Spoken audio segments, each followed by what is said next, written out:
Watch this. Whoa! Oh my gosh, this is amazing. Here you go, girl. Oh my God, she came out far on that one. That is definitely the way you want to start your morning. Come on, girl. It's amazing feeding snakes, but I want to tell you how I really feel about feeding reptiles. Lucy, this is the time of year where she either goes onto food or she goes off of food. Lucy, you want to try to eat, girl? Lucy, come on. Come on, girl. You want to try to eat? Well, that's what happens this time of year with Lucy. Oftentimes she goes off of food. Sometimes it's 2 or 3 months. And I am absolutely fascinated with this part of the process. I love reading animals and seeing how they're going to eat. Unfortunately, you know, my big girl, when she goes off of food, I'm always a little bit bummed because I love her eating. But I'm going to give it one more shot. Oh, look at that. She took it. And that's what I'm talking about. It's just so strange. You know, snakes are weird. You don't want to give up on them. Initially, I was like, I don't think it, but I could tell it 1 second. Her head movement just, wait a second. She turned on. Now she's thinking about feeding. That means she's going to eat it. A couple rabbit steaks. It's just so interesting when it comes to snakes. I've been fascinated by it since I was a little kid. Think about this. I mean, a snake like this is eating a giant rabbit like this, and it doesn't have arms, it doesn't have legs, it doesn't have anything to help. It's just absolutely a wonder of nature. Oh my God, did Dad get you anemones and a fishy? Hi, blue buddy. Oh, look at the cutie with the purple tail. Oh, he's so cute. My turn. Sorry, Mr. Bryan. Kicking you out. Take it. There it is. As Mr. Bryan was saying, which we all agree with here, you know? Ooh, angry. Ow! Ow! I hit my funny bone. It's not funny. You want your rat?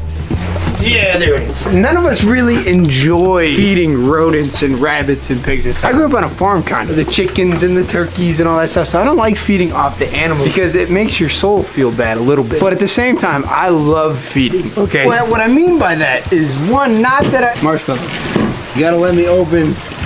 You gotta let me open the door, dude. When you're taking care of as many animals as we do here at the Reptarium, and even at your own house, you know, you want to make sure that the environment's right for the animals. You want to make sure everybody's happy and healthy. And the best way to do that is when a reptile eats, it means that they're well taken care of. Me and Connie are here 40 hours a week doing nothing but cleaning, making sure all the animals, like I said, are happy and healthy. And come on.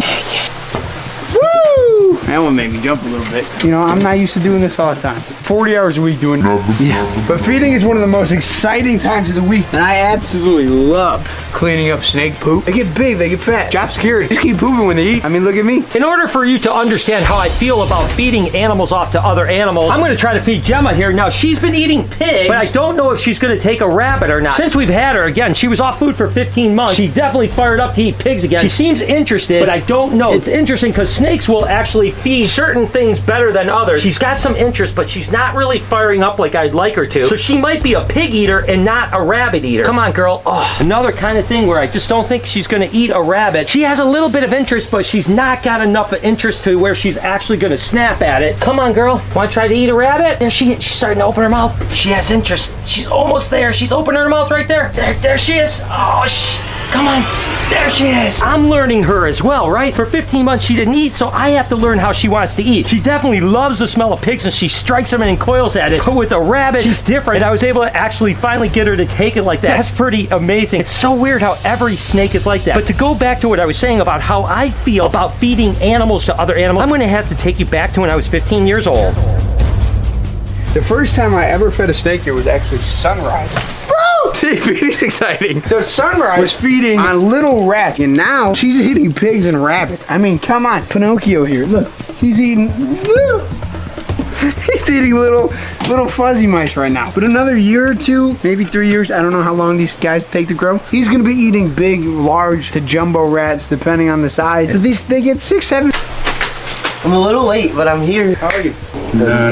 Wow! Did he get your finger? No. Oh, well, you jump back like I thought he did. Maybe that one wasn't so exciting. This is another example of you gotta learn your animals. Tiger Lily's one of those snakes that you gotta sit there and kind of tickle her with the rat. You know, you gotta tease her. Not gonna mention any names like Bugatti.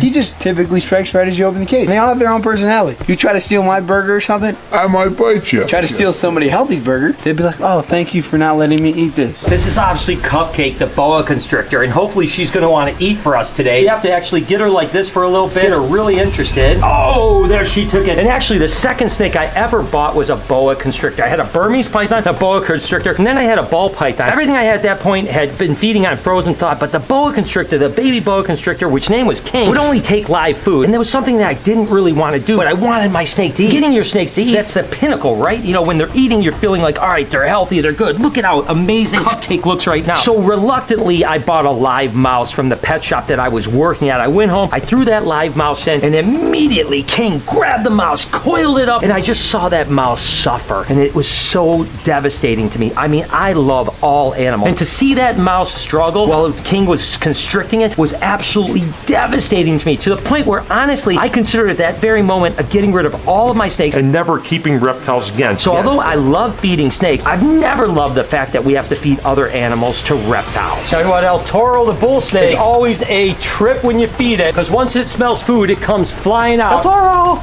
Come here! I'm like a ratador over here. Buddy! Whoa! Jeez! I didn't even see it coming. That's what I'm talking about. And that's one of the reasons why I feed frozen thawed to as much as I possibly can. And really everything at the Reptarium. I don't like to see live feeding. I really don't like it. And don't get me wrong. I understand that frozen rodents were once alive. They're humanely euthanized. And it's just a little bit easier for me. Again, it's kind of like eating hamburger or eating a steak. You don't really realize that it comes from a cow. I mean, I understand what the process is. But the fact is that frozen thawed is a little bit easier for me to stomach.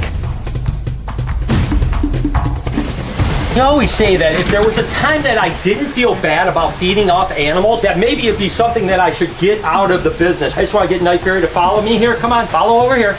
Over here. He's getting a little bit crazy about this. He used to be dialed in on this blue ball. Now he's been a little bit weird, but I'll go ahead and give him food anyways and just start that train and continue to do it. I think you should have some empathy when you're feeding off things. If you actually get enjoyment out of it, maybe you shouldn't keep reptiles or keep animals at all, really. Listen, we're supposed to be animal lovers, not just reptile lovers. And listen, feeding snakes in particular is one of the coolest things, right? Because it not only gives you the sense of accomplishment that your animal is doing well. When they eat like this, you know that they're healthy, they're happy, their environment is really good, but it's also exciting, right? You know, it's one of the more exciting things you can do. I love handling reptiles. That's super cool. Seeing other people handle them is even cooler. But, you know, feeding them, that's like an exciting thing, and you can only do it about once a week. So it's kind of the crescendo of the whole week's work.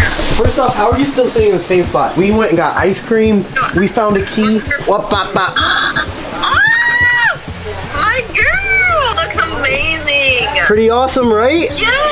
Okay, that's all we wanted to show you. Welcome to National Reptarium Day. Wild Zuko, looking through the trees. Now, why are you looking at the water, dum-dum? Oh, there you go. Oh. Spirited.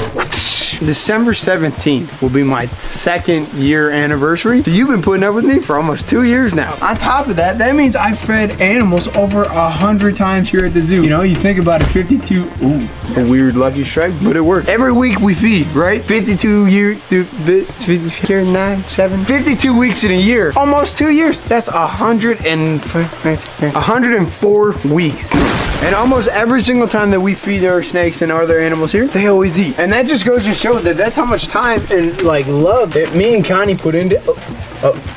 You can have that now. We put into this place, you know, every single day that we're here, we're cleaning, we're feeding. Temperatures are good, humidity's good, lights and everything. I mean, every single one of these enclosures has multiple lights, whether it's UV lights, the heat lights. We love this place so much. And then I want to say thank you to all you guys, because everything that we post, you guys comment, like, but thank you. Mike. Thanks, Connie. And like I mentioned, I love all animals. I mean, think about it. Brillo is a mammal. He's not that much different than a rat or a mouse or something like that. I mean, he's certainly a lot cuter and stuff like that. I mean, look at how amazing. But if I didn't love Brillo and I didn't love all animals, I wouldn't be doing what I'm doing. As a matter of fact, I used to breed rodents years ago. I don't breed rodents anymore. And the reason I don't breed rodents is because I would fall in love with them. It was funny. At one point, I think I had like 7 racks full of rats and mice. And 3 of those racks were literally like keepers, were like my pets. And what happened was I'd have a litter of rats, let's say, and there'd be this like really cute gray hooded one or black hooded one, or maybe a little dumpy eared one. I'd be like, oh my god, this is so cute, I can't beat this one up. And I would literally set it aside in the keeper rack. And so I literally had hundreds of pet rats and mice. I just loved them to death. As a matter of fact, I bred these one mice, they were called rhino mice. They were like hairless, but had like lots of skin. And I bred them for like 2 years, probably 300, 400 of them over that period of time. And I never fed one of them off. I literally kept every single one. At one point, I had hundreds of these rhino mice that were so absolutely adorable. I said to myself, I can't breed rodents because I'm too much of an animal lover and I don't want to feed any of them off. So now I just feed frozen thawed, and occasionally we buy live rodents, but with little cute faces like guys like Brillo here, how could you not love that animal? Oh, Mike, what are you doing? I was gonna feed Black. He's not a snake though. Oh yeah. I don't know what I was thinking. I don't know why he thinks rats are so high up in the tree, but he always goes up for food. And it's kind of scary. Over here. Oh, he's gonna make me do it. Bugatti, it's not up there. It's rats, not bats. Hey, down here. Shoo. Woo! Food response, no tickle needed. Kobe. Gerald, you want a rat? Get you. Okay, I'm just gonna leave that in there. He'll come back and get it later. Look at the most venomous cobra we have here at the zoo displaying because he thinks he's all big and bad. Just eat your mouse, dude. Or small rat, whatever that is. That's another one. He's gonna be 7, 8, 9 feet. I used to have a pet rat when I was a kid growing up. Her name was Ethel. We have an extra rat. I think somebody's still hungry. Because rats are definitely her favorite, man. Like, no matter how big she gets, she loves rats. Boom! Oh my goodness. Oh my God. Ratty, dude. Don't go over the branch. That's the door. Boom! Oh, here she goes.